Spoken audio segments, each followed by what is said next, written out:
Minister grace. Paano magka-minister ng grace kung hindi seasoned with grace? Para makapag-minister ng grace, dapat dagdagan mo ng love, amen? Dagdagan mo ng grace, amen? Dagdagan mo ng concern and sincerity, dagdagan mo ng meekness, i-display natin yung right virtue, bam! Then it is ministry.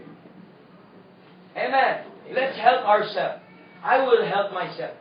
I have problem with my communication.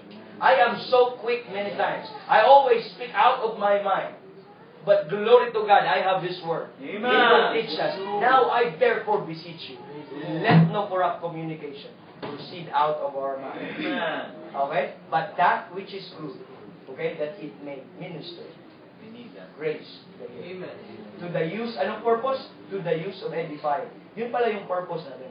To the use of edifying. Church, can we have one mind to this? Amen. Beseeching? Ano yung prayer natin? Ano yung prayer natin? Let the words of my mouth and the meditation of my heart be acceptable in the sight. O Lord, my strength, my redeemer. Let that ring in our hearts, amen. It always pounding in our hearts, pounding in our hearts. Let's be careful, husbands to our wives, and wives to our husbands. Let's apply these principles. Let's lead this principle so that we will not corrupt our communication. But on the other hand, it could be used for edifying and it could be used for ministering. Amen. Amen.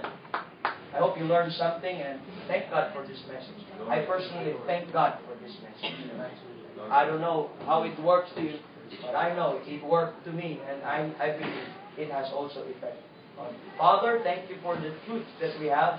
Help us to apply this in our homes, in our church, everywhere we are. In our brethren, Lord, tulungan niyo po kami.